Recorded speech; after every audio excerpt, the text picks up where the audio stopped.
আর হাজার হাজার মানুষ। হুজুর যখন ওয়াজ করার বলে আছেন কোরআনের সাথে, সবাই বলে আসি, সবাই বলে আসি। কিন্তু ওই যে বলছিলাম না কুকুরের লেজ, যতক্ষণ আছে চঙ্গা দিয়ে বাঁধা 1 ঘন্টা 2 ঘন্টা 3 ঘন্টা ঠিক আছে, যেই ছাইরা দিবে আগের মতো বিরাট মানে প্যাস। আজকে আমরা কিছু মুসলমানদের স্বভাব হচ্ছে যতক্ষণ আসি মাহফিলে ততক্ষণ ঠিক আছি, মাহফিলের প্যান্ডেল ট্যাগ করলেই দেখবেন কুকুরের লেজের মতো যে আসে কোনো পরিবর্তন নাই। কথা কয় না, কথা কয় না। এই স্বভাব চেঞ্জ করতে হবে। এই স্বভাব যাতে চেঞ্জ না করা পর্যন্ত এই দেশের আকাশে কালিমার পতাকা উঠবে না। কথা বলেন না। এই স্বভাব চেঞ্জ না করা পর্যন্ত সংসদের বিধান, কোরআনের বিধান কায়েম হবে না। এই জন্য এবার সিদ্ধান্ত নিতে হবে আমাদের একটাই সিদ্ধান্ত। আমরা এবার সংসদ ভবনে কোরআনের বিধান চালু করতে চাই। কে যাবে, কোন দল যাবে দেখার টাইম নাই। প্রতিটা এলাকা থেকে, প্রতিটা মহল্লা থানা থেকে আমরা এটাই শুধু বলতে চাই যে আমরা এইবার কোরআনওয়ালা ইসলামপন্থী নির্ভীক সৈনিক যারা ইসলাম আছে, যার মধ্যে রাসূল আছে, রাসূলের আদর্শ আছে, এই নির্ভীক সৎ ব্যক্তিগুলোকে আমরা সংসদে পাঠাবো। কথা বলেন ঠিক কিনা? আমরা আর কোন জুলুমবাজ, অত্যাচার, স্বৈরাচারী, আর কোন মিথ্যাবাদী, জুয়ারু, মদারু, সুদারু, আমরা দুর্নীতিবাজ, দুর্নীতিখোর, চোর, বদমাইশ গুলোকে সংসদের চেয়ারে দেখতে চাই না। কারা কারা রাজি আছো 2 হাত তুলে দেখাই দাও। আমার ভাইয়া রাজি আছেন তো সবাই? কথা কয় না, আছেন? আমি কি কোন দলের কথা বললাম? কোন দলের পক্ষে, কোন দলের বিপক্ষে? আমি বলছি, আরেকবার বলছি, খুব মনোযোগ দেন। আমার কালকে চায়ের হোস্টেলে গিয়া ফটর ফটর করে সমালোচনা করবেন, কুন্না নাখুদু মাআল খায়িদিন, সেটা হবে না। সমালোচনা করবেন না, শুনে নেন। আমি বলছি না অমুক দলকে তমুক দলকে দেন। আমি একটা কথা বলছি, ব্যক্তি দেখবেন। ব্যক্তি যদি ঠিক থাকে, সলিড থাকে, সে যদি রিক্সা চালক হয়, তাকেই সংসদে পাঠানোর কথা আছে। আর ব্যক্তি যদি কোটিপতি হয় কিন্তু বেটার মধ্যে ভেজাল থাকে, রাসূলের আদর্শ না থাকে, বেটার যদি চুরির অভ্যাস থাকে, ঘুষের সুদের অভ্যাস থাকে, যত বড় কোটিপতি হোক না কেন, ওই বেটাকে সংসদের ধারে কাছেও যেতে দেব না। কথা বলেন ঠিক কিনা?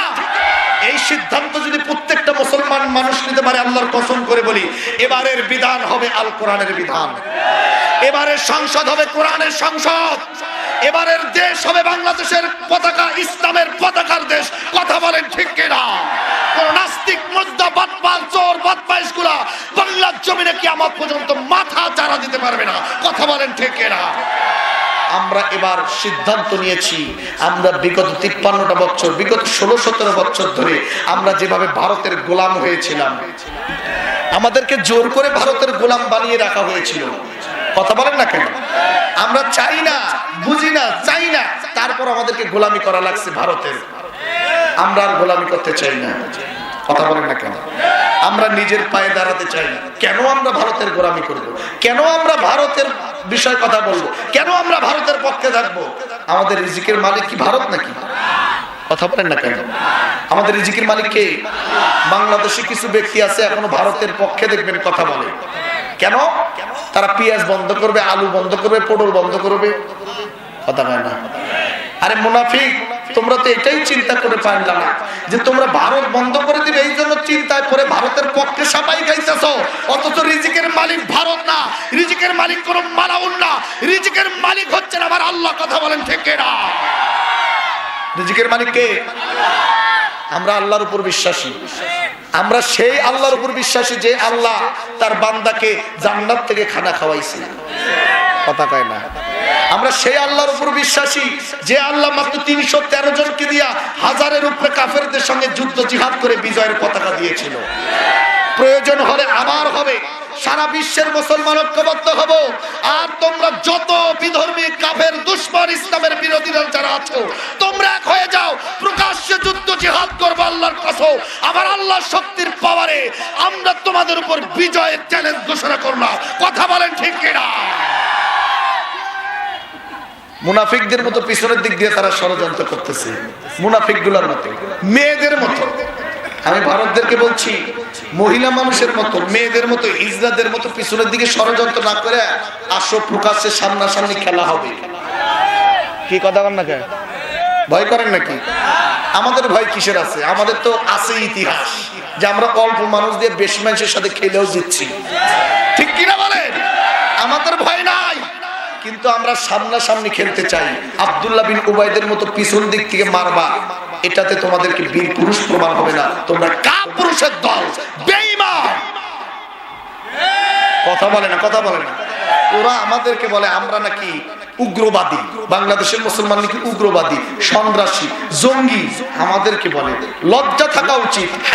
আল হায়াউ শুবাতুম মিনাল ঈমান, ঠিক কিনা বলেন? আর তাদের তো ঈমান তো নাই, তারা তো বিজাতি। কিন্তু মুসলমানদের মধ্যে কিছু আছে যারা তাদেরকে সমর্থন করতেছে, আমরা নাকি উগ্রবাদী। উগ্রবাদী কারা? বাংলাদেশের কোন মুসলমান আজ পর্যন্ত মন্দির ভাঙ্গা মসজিদ করছে নাকি? কথা বলে না। বাংলাদেশের কোন মুসলমান কোন হিন্দুকে পিটায় মারছে নাকি? অথচ তোমরা কিছুদিন পূর্বেও আমার অ্যাডভোকেট আলিফ ভাইকে পিটায় মারছো, কথা বলে না। অথচ তোমরা ভারতে আমাদের পুরানা মসজিদ বাবরি মসজিদকে ভেঙে তোমরা মন্দির করেছো। আমাদের ভারতের অসংখ্য মুসলমানদেরকে নামাজরত অবস্থায় গুলি করে পাখির মতো রক্তাক্ত করে মসজিদ তোমরা রক্তের বন্যা করিয়েছো। অসংখ্য মুসলমানদেরকে তোমাদের মুদি কষাই জবাই করে রক্তের বন্যা দিয়ে হোলি খেলেছিল, কথা বলেন ঠিক না? মুসলমানদের ইতিহাসে এমনটা নাই। তোমাদের ধর্ম তোমাদের মন্দির মসজিদ ভেঙে মন্দির গড়া শিখায়, আর আমাদের ধর্ম হচ্ছে মন্দির পাহারা দিয়ে তোমাদেরকে নিরাপত্তা দেওয়া শিখায়। এটাই তোমাদের আর আমাদের মধ্যে ধর্মের পার্থক্য, ঠিক কিনা বলেন? আমরা আমাদের দেশে মসজিদ আর মন্দির একসঙ্গে, দেখছেন না? একসঙ্গে কি সুন্দর পূজাও হচ্ছে, পূজার সময় নামাজ হচ্ছে, নামাজের সময় পূজা। কই কোনো মারামারি কাটাকাটি তো নাই, কথা বলে না, কথা বলে না। আমরা কখনো জোর জবরদস্তি করি না, ধর্মের উপর বাড়াবাড়ি করি না। তোমরা কি করো?